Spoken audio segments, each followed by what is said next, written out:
The criminal justice data assets, it's been a long-term piece of work we've been working on since about probably 2020, I feel, if not earlier. So it's been taking a little while to get there, but what I might do is I'll give you a bit of a briefing on who we are at the National Centre for Crime Statistics. I will then talk a little bit about the background of this project, and then I want to sort of touch on what CAJHN is, what it can do, and then what access might look like for the potential, and then potential going forward for health and the likes. It will be a longer term proposition on the health side, which I'll come to towards that end. But then I want to sort of give you a bit of a teaser on some very interesting test data we've done. And I've got my colleague Michael here as well. He's been working with me on this since inception, and he's been able to pull together some fairly interesting bits of information on this one.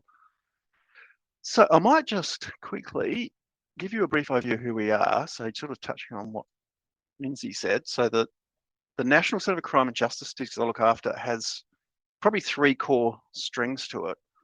On the left-hand side is what we call administrative data collection work, and that we work very closely with our state and territories, as state and territories criminal justice agencies, police, courts and corrections, to produce what we call nationally consistent data. I don't know if you're familiar with the Australian environment, but every state and territory in Australia, all 8 of them, have their own criminal legislations and the likes. Our job is to bring those together into us, harmonise those into a national picture so that we can sort of overcome all the obstacles that we have with some of the different legislations, and we merge them all up to do this consistently. Interestingly, we've been doing this since about the 1990s with the police, not under my watch, obviously, because that make me very, very old. But it's a really, really interesting thing. I'll talk about governance in a minute for how we actually manage that and the benefits of the structures we have. The legal assistance one is a very new one. It's about people that come into contact around legal needs, particularly around Aboriginal and Torres Strait Islander legal services, legal aid commissions, as well as community legal centres. Opportunities for that down the track are huge if we can, as we mature this product, but it's still very, very at its infancy. The key one I want to talk about is on the far right, the criminal justice data asset, and we'll get into that in a little bit, well, straight after this, in fact. And it's around how we're actually linking the courts, police and corrective services data to try and drive some new insights into how people flow through the system. The middle band, which is really, really interesting, Lindsay, you mentioned the personal safety survey. That's one of the things. We also run annually a crime victimisation survey, which is, it looks at how people's experiences of personal crime and property crimes in 12 months. And the benefit of that and how it complements this administrative data is that it tells us about who doesn't come into contact with the police, why they didn't contact police, and it also allows us to do other perceptions-based interviews. So it complements, it does what admin data can't do, but admin data has its own unique benefits as well. And as I said, the personal safety survey is a huge one around people's experiences of violence, particularly domestic violence, that we run sort of every 4 to 5 years to see whether the national plan to end violence is having an impact on changing people's behaviours. So there's no questions on that. I'm going to focus on these 3 particular collections from here on in, if that's okay with people. Before I get into the CAJHN, what I call the criminal justice data set, CAJHN for short, we have a very unique governance structure over how we manage these data sets. So at the very top end, I said these have been in place since the early 1990s. We actually have a governance board over each of those data sets, and they're made up of the state and territory commissioners in the police statistics case, a representative of the Attorney General's Department in Canberra, and an ABS representation. It's incredibly lofty, and I meet with them about twice a year to talk about our program, directions for the program. And it's incredibly powerful to have such a high-ranking officials in the room who've actually taken a keen interest on the information we're presenting, but also what's in it for them. They are able to direct to sort of key themes that they're facing in an Australian context. A couple of the big ones are around this youth offending. So that's one big piece, and this increase in youth offending, which has been kind of highlighted in the media, but may not necessarily be a real thing. It could actually be, when you look at the data, it's not actually increasing. It's increasing since COVID, but it's actually still on a fairly lengthy downward spiral since about the 2010. And also domestic violence, and how people have been held to account for domestic violence, but also victims of domestic violence coming into contact with police. So as I said, it's been instrumental in getting this product moving forward. We're not in production yet, by the way, so I'll just stop people getting very excited about accessing it. We've got another 12 months at least before that we can actually make this thing available for use. But it's but to have this governance structure gives us so much more power to actually move things quickly, streamline decision making and the likes, but also to demonstrate some of the utility in what they can do with their own data. I think it's been a huge boon for us in getting this thing moving. As I said, it's taken a long time to get here, but there are reasons for that because of the sensitivity and the privacy aspects of what we're doing. So I'm going to give you a quick rundown on where CAJA came from. For those that don't know, the Council of Australian Governments used to exist, doesn't anymore, but that was back in 2016. They had a report out that it was called the Prison to Work Report, but key recommendation was in there was they didn't understand what happened to people once they flowed out of the system. So they come into the criminal justice system and then they leave, but there was no record of where they went or whether they came back. And it was kind of like oh, that's great, but we need to figure out, are our policies or practices actually working at keeping people out of the system, and or what's actually causing them to come back in. So we were approached by the National Indigenous Australians Agency as the first government supporting agency to start to look at our own data sets to see what we could possibly do. And I draw back on the governance framework. I'm sorry, we've got some drilling up in the building above us. And I draw back on the governance. This is where we got that benefit of having that really strong relationship with the commissioners or the CEOs of those departments to be able to sort of drag this project forward. And unbelievable, we've got so much support from those CEOs that we've got all 24 agreeing to, at least in principle, to endorse this project. But now they're really having to put their money where their mouth is now, and we're getting them to sign up permanently for it to see whether that's what they want. I'm not suggesting that's what they have to do, but we'll work with them to see whether that's where we want to head. But it's fabulous having the in-principle support. It means that the next phase makes a life a little less tricky than if we had lots of challenges or blockages there. Since then, we operate a proof of concept, and I'll come back to that, and I'll show you some of the results because they are actually fascinating. But subsequently, Department of Social Services has taken over the funding for this to get this into production, and they're particularly interested in what this CAJA can do in terms of the National Plan to End Violence Against Women and Children. For those that don't know, in an Australian context, there's a big piece of data missing or data gap in the policy space around perpetrators held to account for their actions. This has got an opportunity here to show how perpetrators of domestic violence flow through the system. Are they being held to account? Are they coming back into the system? What are they coming back into the system for? And again, we'll be able to show some figures of that shortly. So the big piece that the Department of Social Services want us to do is look at the opportunity for official statistics around informing the national plan. So we're really interested in this concept of recidivism or repeat offending, and using this CAJA to try and understand what's the level of this repeat offending, what's the level of reappearance at courts and police, and what does that mean in terms of the policy levers that have been used. So great opportunity, and that's where we're sort of focusing our energies at the moment, is getting the product into position and having a look at some of these potential indicators of whether things are succeeding or not. So I'll quickly touch. Any questions, please ask during. I don't know if hands are going up, but I'll keep going along until we get to some more interesting stuff. This is what it is. So it's essentially the CAJA is what we're aiming to do is link up recorded crime offenders. So that's any offender that comes into contact with police in a given period, say in a 12-month period, with a criminal court defendant, with an adult prisoner. And I'd stress adult prisoners only because we don't look after the youth detention. That's held by a different organisation, Australian Institute of Health and Welfare. that can possibly be, and I'll talk about that opportunities down the track, but that's another one that we can possibly bring into the fold on a case-by-case basis or a project-by-project basis. The idea, though, for this is to build an enduring longitudinal data set, essentially, that we start now and we build years in and years out. And then as the huge benefit of that, we've been doing this for some really good 5-year test data, is the opportunity to see how people flow through the system, flow from police to courts to corrections, but also back. So we've actually seen how people are flowing back into the system. And one thing we've never been able to do is do cross-border crime. So we're able to see where people are either reoffending across borders or leaving their usual residence and offending across borders. We have everything up to date has been stovepiped to that jurisdiction. So from this opens a whole new door.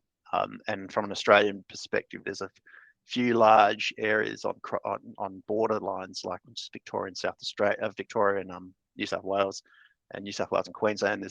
There's some big towns on both sides where this cross offending does happen. The other beauty of this thing is we're reusing data that already exists. We're not trying to ask for new data. It's repurposing the stuff we already publish. So we're just all we're needing from the agencies is a way to link these persons across the data sets and across time. So if there's any questions on that, I will keep moving on to show you what might be in this in terms of data. This is a very quick overview of the types of data items that we're hoping to be able to collect. It looks very small, but when you start to pull it apart, the offence categories we have are quite large. So we can go dozens of different offence categories that we can look at. We have a domestic violence flag, that's the FDV, that we can look at the how many people are coming into contact as an offender with a domestic violence related issue. We can look at from the police one, outcome investigation. So did they proceed to court? Did they not proceed to court? And then we've got some key demographics around age, sex, and sorry, the SIQ is our shorthand for Indigenous status. So we ask people that come into contact with police around whether they're Aboriginal and Torres Strait Islanders or not. And for a lot of states and territories, they do that because there's opportunities from service providers to be able to access some local Indigenous law and legal counsel. It's not available for all states and territories. We have a few that don't meet up to our standard Indigenous question. We want it all on a nationally comparable basis. So we're working with those outstanding jurisdictions on trying to improve their indigeneity question in the way they record in their systems. So they do record it, obviously, but they're not necessarily on a nationally comparable basis. So that just gives you a bit of a snapshot of what there is. We also have from the courts, court adjudication, whether they're guilty, not guilty, or withdrawn, and then sentencing information, whether they were sentenced to custody or community-based corrections or other. So lots of opportunities there, but as I said, the beauty of this is being able to flow these people or these offenders through the system, see where they're jumping out of the system, where they're coming back.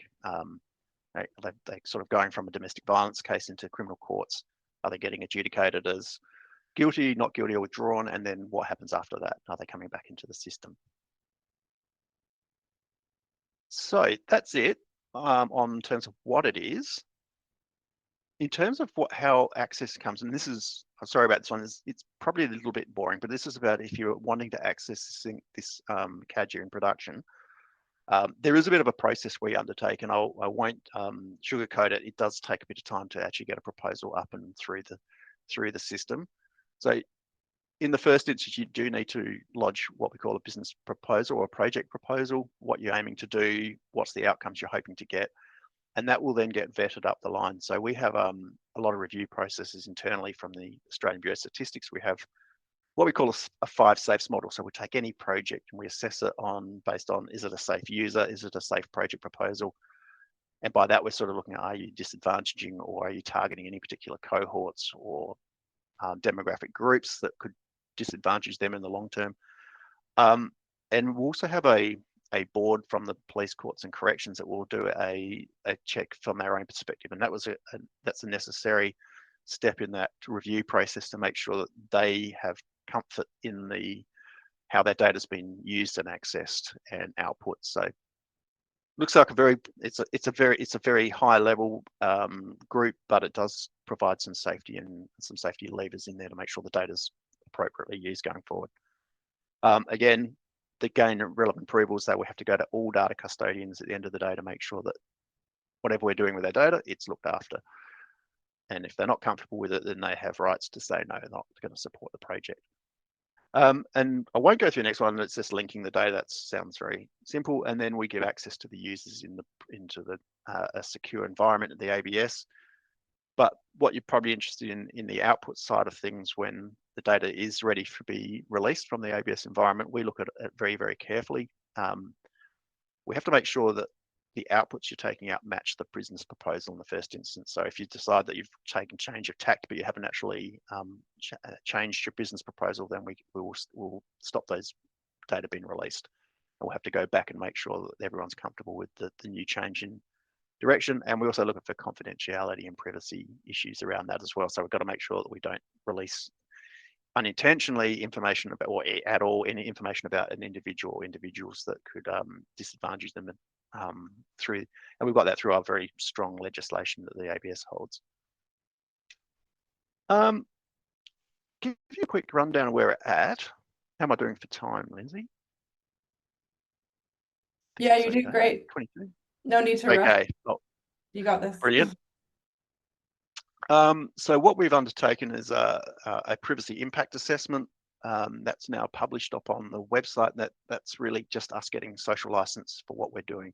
It's an assessment of we actually go out to consult with people around whether they're comfortable with what we're doing, how it's being used, and make sure that there's no privacy impacts. And if there are, then we have to look at ways to mitigate against those, or eliminate them altogether to put a finer point on it. But it is about making sure that we don't unintentionally disadvantage some groups or cohorts. So it's a big piece of work.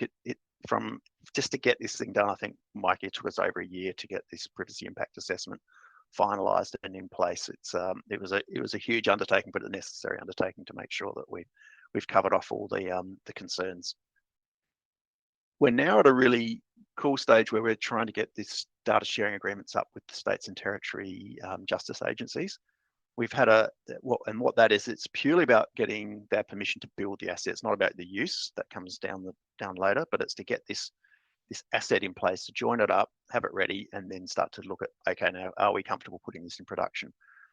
So we're at that phase where we've got 1 out of 24 signed off, which is fantastic. It sounds like got a long way to go, but it's actually really, really good to get one, because what we've then got is kind of endorsement from a very high level for the other states and territories to get on board.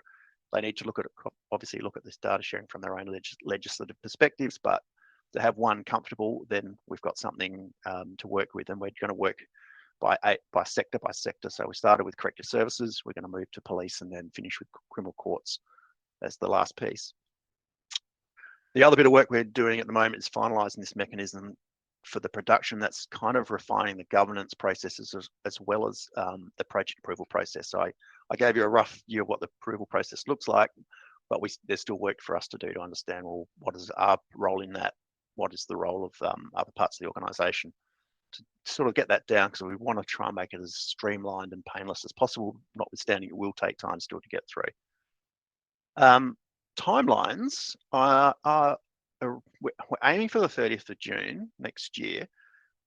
I'm not anticipating we're going to have all 24 data sets ready and linked by then. I think we're going to still have some legal issues with some states and territories, or some sectors within the states and territories, to bring that in. But we just sort of think I'm of the opinion you get something in place and you build over time. So we can look at retrospectively fitting data in if that's potential, but we'll take what we can get now and then build on that as we move forward. And that's pretty much how we deal with all our admin collections. We start with something and we build over time. So just get something up there. Don't try and build the Rolls Royce from the start. Just get something in place and work from there. So that's where we're thinking access by late 2026. And that will be where we start going through this project proposal process and figuring out how many can we take on, how many do we, how do we make that decision on what's in and what's out. So once in production, this might be more interest to this group on the health perspective. So just to paint a picture of this, we're doing this on a stepwise approach. So in the first instance, we want to get this cadre in place and get the data custodians, the police commissioners and the likes comfortable with what this concept is, what it can do, and the benefits of it. I've started the conversation already, but the longer term opportunities with this is to then link this to other data sets. I don't know how many people are familiar with the personal level integrated data asset. It's a huge data set the ABS holds, but it contains things like the population census data. It holds Department of Health age and aged care data like Medicare, pharmaceutical benefits, and there's a whole myriad of other things.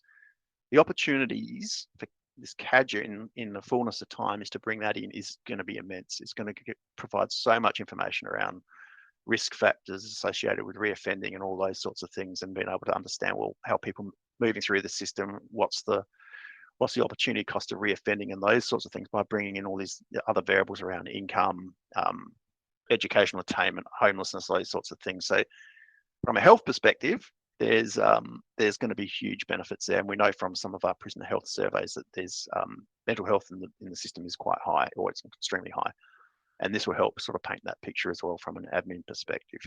Amazing work, and it's really great to see this happening nationally and the interest in collaborating with other sectors and expanding this data asset to include health and other types of information like housing and homelessness. We know those are such important social determinants of health and justice involvement.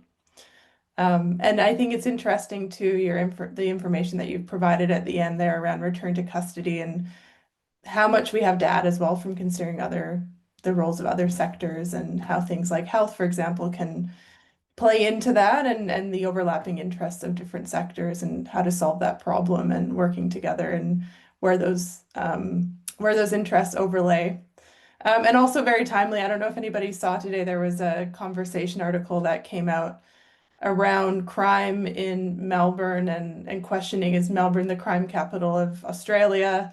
I see Graham smiling over there, and kind of debunking some of that with data. And obviously there are some limitations as always with that, but very, very timely. So I think what we might do is, as usual, just open the floor up to questions. If anybody has any questions to ask. I think there's one in the chat, but we'll just see if anybody else in the room at the moment has a question for Will.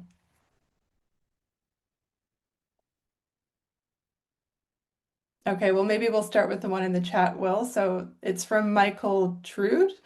He's saying, can you please tell us when the metadata data dictionaries will be made available for the CJDA? Yeah, I think Mikey can step in on this one, but once we start getting towards production, we'll have to have that up ready on the website so that people can actually see what data elements we do have in there. Do you have any, Mikey? I've got Michael Huey here, my very esteemed colleague. Do you have an idea when that timing might be for that one, Mikey? Yeah, so we won't have them ready until it's in production, as Will was saying, which is looking to be June next year.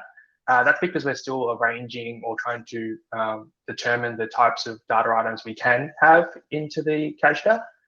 To get a good idea of the types of the data items and the categories, you can sort of look through the 3 source data sets, which I can post in the chat in a second. But they were the 3 that sort of Will spoke about at the start of the presentation, which is the Recorded Crime Offenders, Criminal Courts Australia, and Prisons Australia. So the data items that will be available will be sourced from those data sets. It's very likely that we will not have all of them. In fact, I can guarantee we won't. And the quality of each may be also sort of aggregated for security and confidentiality purposes. So, for example, for ANZOC, which is offence, in some of the publications we go down to the group level. So that's like divisions, so for a quite fine level of information. But for the CADGER and the linkage purposes, it might only be at a higher level. I'll post into the chat now. Thanks, Michael. We had another question from Louise, and she was having some technical issues and kept getting kicked out of the Zoom room. So she's just messaged me separately, and she's going to watch the recording later. Her question for you, Will, or potentially Michael as well. How is the ABS managing Indigenous data sovereignty, especially given the mixed collection of records of Indigenous and non-Indigenous peoples? And well, this came to my mind as well when you were talking about the governance structure. Yeah, that's a good question. Look, the ABS is working closely with the National Indigenous Australians Agency in embedding governance of Indigenous data into our system. One of the key recommendations from our privacy impact assessment was to make sure we were embedding that governance of Indigenous data in. So we're actually in the process of trying to work through what does that look like in practice, making sure we're following the right paths and using we have a Indigenous liaison team made up of Aboriginal and Torres Strait Islander people who we're drawing on to help us pull this together. It'll be an iterative process, so we'll start with something that makes sure that we've got good governance over data that's particularly projects that are requesting to look at how Indigenous people flow through the system. So there will be a whole different piece of work that needs to be vetted and governed by First Nations people. In terms of what that actually looks like in practice, that's still a work in progress. We've got probably the best part of the next 18 months to try and sort that through. We've got some good practices in our health area. We're hoping to borrow those as much as possible, but we'll be looking particularly focusing on how we give data back to community in terms of interpretation, capacity building for statistics and the likes, and then we'll have a look at how do we actually draw this in on an ongoing basis, essentially. Yeah, that's great, and so good to hear that you're thinking about that far in advance as well. And I imagine governance in relation to reporting will be something else that's on your radar if ABS is planning to use these data for reporting purposes. And is that the plan? Oh, absolutely. Yeah, and we'll have to go through a whole, like I was talking about that proposal process. We have to do the same process, so we'll have to go through and consult correctly that we've got the social license to do the project in its own right, and then work through the approval processes. Awesome. And I just had a follow-up question of my own around, you mentioned the standard Indigenous question, and I'd imagine what that may be, but I'm wondering if you can describe what that is and also your thoughts on how accurate that information is that's provided by the courts and the justice systems around Indigenous identity. Is it a yes/no question? Do you have more detailed information on Aboriginal or Torres Strait Islander or different language groups?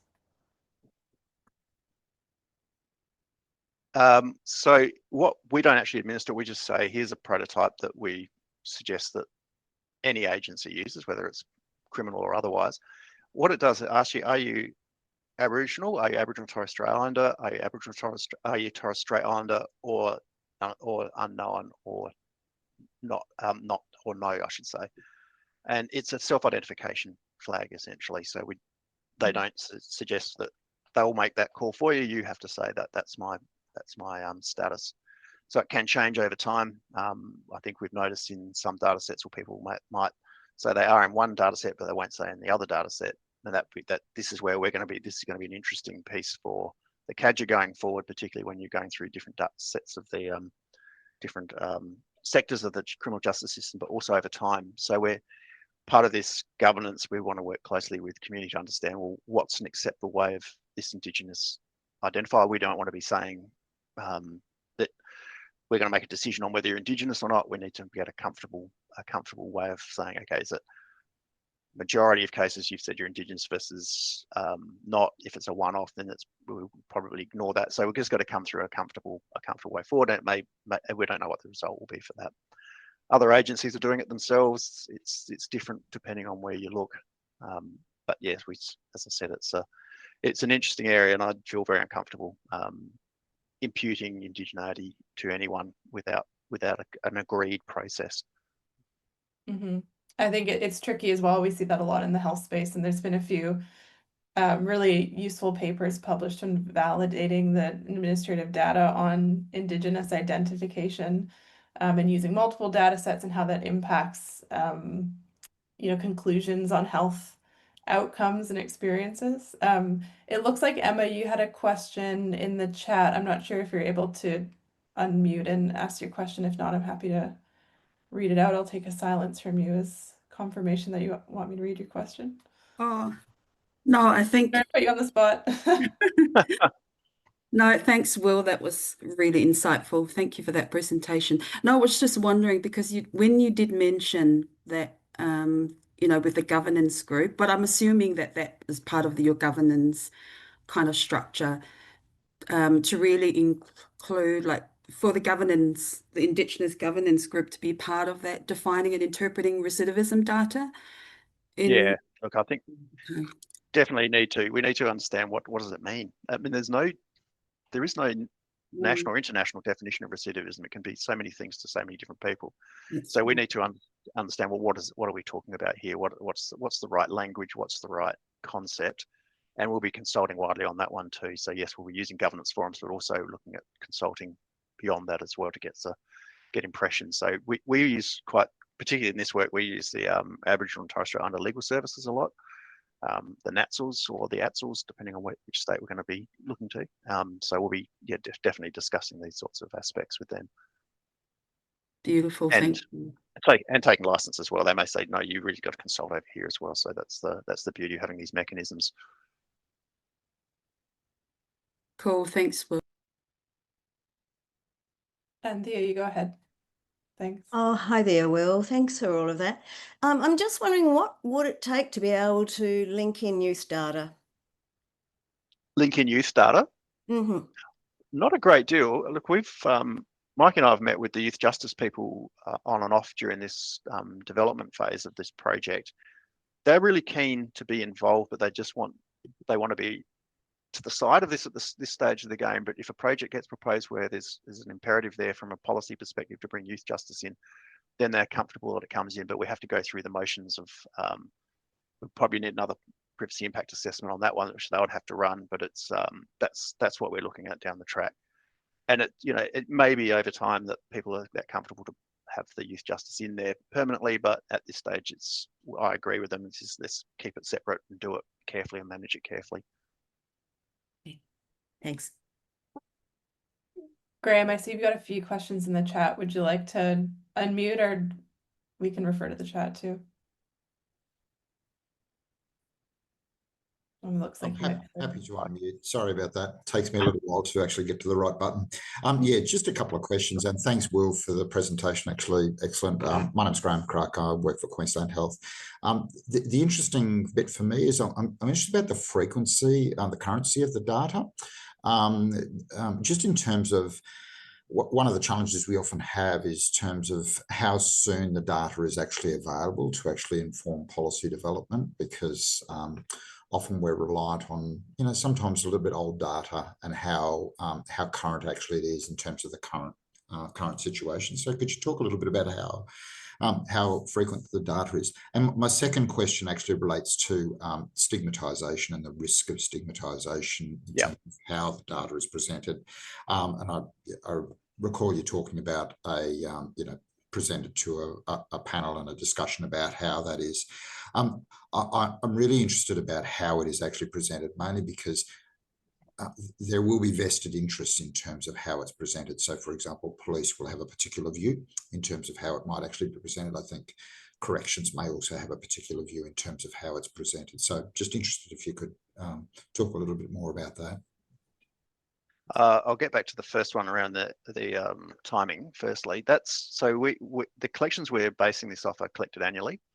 So just a rule of thumb, it's probably going to be a 12-month delay between the reference period and when the new data is.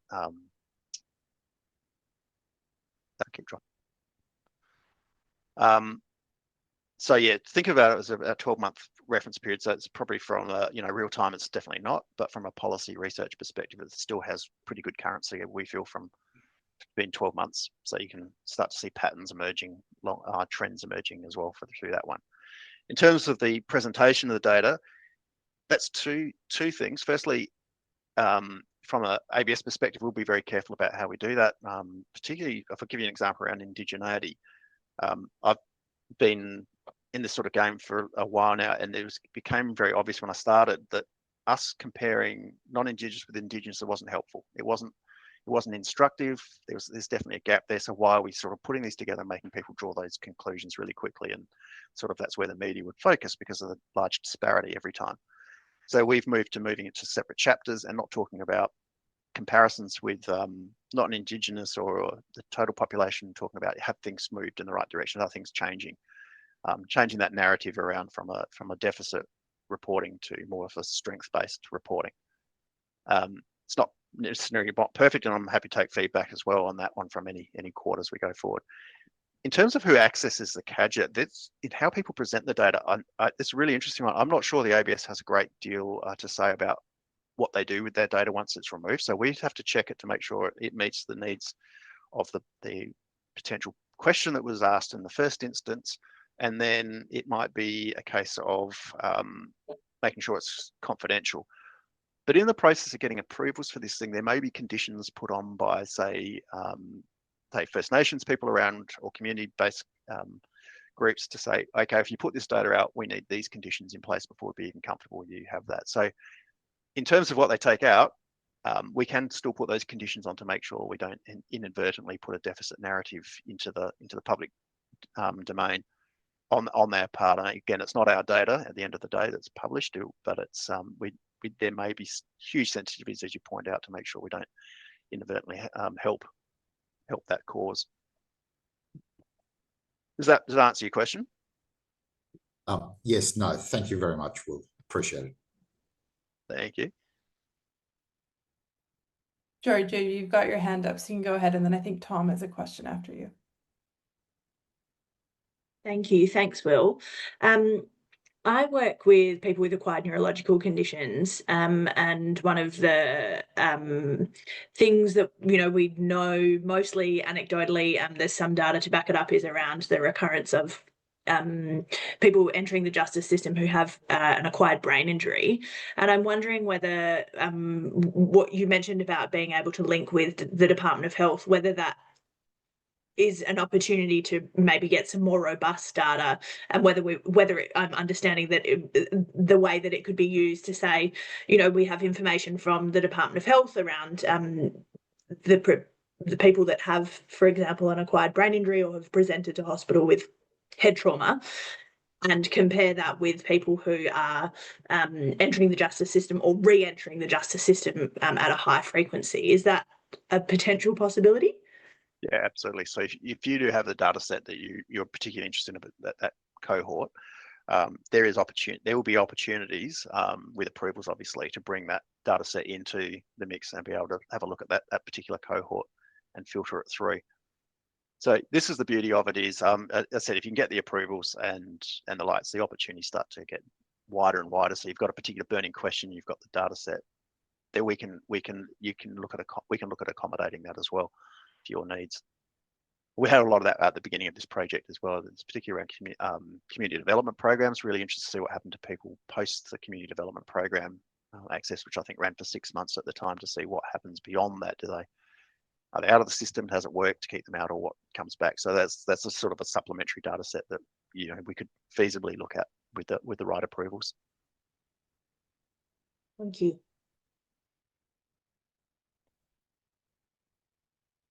Thanks, Will, for a fantastic presentation. Was wondering if there's any ideas about cross-state, collaborations with any of the similar types of data sets, and seeing if there could be any streamlining in the way that, or learning from each other in terms of the way that things are collected, or itemized, or coded. And that may be outside the scope of your current work, but I'm just wondering how, looking at different conditions that may be coded in different ways across different states, where that may potentially cause some issues with analysis, but not also just how the different custodians could potentially learn from each other, and then also maybe even reciprocal ethics one day. But that's a very good question, Tom. sorry. That is a huge challenge when people, and how people record things. What we differently across everywhere, in fact. What we've been doing, we mentioned ANZOC earlier, which is the Australian New Zealand Standard Classification for Crime. It's kind of using what we try and get administrative systems in particular, is to try and borrow from existing frameworks and classifications. So it could not just us, labour force, education, these sorts of things, to try and get around this whole disparateness in how people collect data. It's not perfect. It takes time. As you're probably aware, the biggest impediment for administrative agencies is the system side of things. So what can they actually build in there? Because it's not just a simple case of just building a whole bunch of data items in there. You need to train staff on how to use them and the like. So there's that cost impediment as well. But we do, when people are changing their systems, we try to work closely with them and say, okay, have you thought about using these sorts of frameworks to try and overcome this this disparateness of divergence of different types of concepts, or ostensibly the same thing, but are measuring completely different things. That's what we've been doing from a crime perspective, but yeah, I think there's still a lot of work to be done from a human services perspective across the states and territories to sort of harmonise those data, or be able to map what you're currently collecting into a more of a harmonious. This is how we work with police. So they've got their own law park codes and the likes, and we say, okay, well, that will belong in here for that state, but this one over here would belong there. So we try to work with them to map as well. So we don't need the whole new systems developed necessarily. It's great if I can. But there is opportunities there to work with the states to map like with like where possible. It's never going to be perfect, I'm afraid, but it's a huge amount of work, as you well imagine. But the payoff in the long term is so big. So does that answer your question? Thank you. No, 100%. Yeah, and also just thinking about the reason it came up was looking at the Aboriginal and Torres Strait Islander flags across different data sets, that the way that I've seen it collected, where just certain data sets seem to be more likely to maybe ask the question or collect things better, and then you see that it's so different across different data sets, and then that potentially affects the conclusions of your analyses as well. So just that side of things. I know that's, I guess, within state across different types of custodians, say health and criminal justice, but it could even apply to something like across states, similar types of data sets. But yes, it absolutely, yeah. No, that is still a huge issue though, and people drawing inferences on data that's not like, and that's something we've been very, very careful about. As Michael said earlier, particularly around these early stages of CADGA, we're limiting the data items to what we know are pretty much nationally consistent in this first instance. But as you said, if you start bringing in all this other data, that's where we could run into trouble in terms of getting that national comparability. We need to work carefully with the states and territories on what we can do. That's why I'm really interested in moving to PLIDA in the first instance, because it's already nationally consistent data, but that doesn't preclude us from bringing in particular states and territories as well to help bolster either the question you're trying to answer or the analysis you want to do. Thank you. Awesome. So we're just nearing 1 p.m. if you're in Melbourne, or maybe it's 10 a.m. if you're in Perth and somewhere in between. Are any final questions for Will before we wrap up? It's been great to see the discussion and all the questions coming through. It definitely makes my job a little bit easier as the host. And yeah, I just think it's really exciting, Will, the contributions of this to this recent era where there's just increasing availability of data assets that are involving data from different sectors. And I mean, as somebody who's spent several years linking together health and justice data sets, it's going to make things so much more efficient. So really exciting to see the work that the ABS is doing and how that can link in with a lot of similar work in other agencies such as the AIHW and in our kind of health interest role in the social determinants and other sectors. So congratulations to you and your team on how far you've come.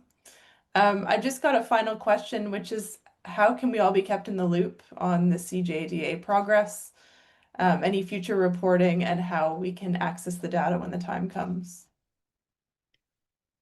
Well, we'll be online, but maybe we use this network once we're up and running to let you know where things are at, a bit more closer through next year, I'd suggest. happy to do that for people. But yes, as I said, there'll be sort of information on the ABS website as well once this thing's up and ready. Perfect. So if we Google criminal justice data asset, Australian Bureau of Statistics, we should find that website. Okay. You Maybe should. I hate to think what you get right now, but it's as I said, we're not even in the approved process yet, but we're sort of moving in the very much in the right direction now, which is fantastic. awesome. We're Yeah, just there's only the sorry, just to interrupt. There is only the link to the PIA that was done, so the privacy impact assessment on the ABS website currently. But you can reach out to Will or myself at any time.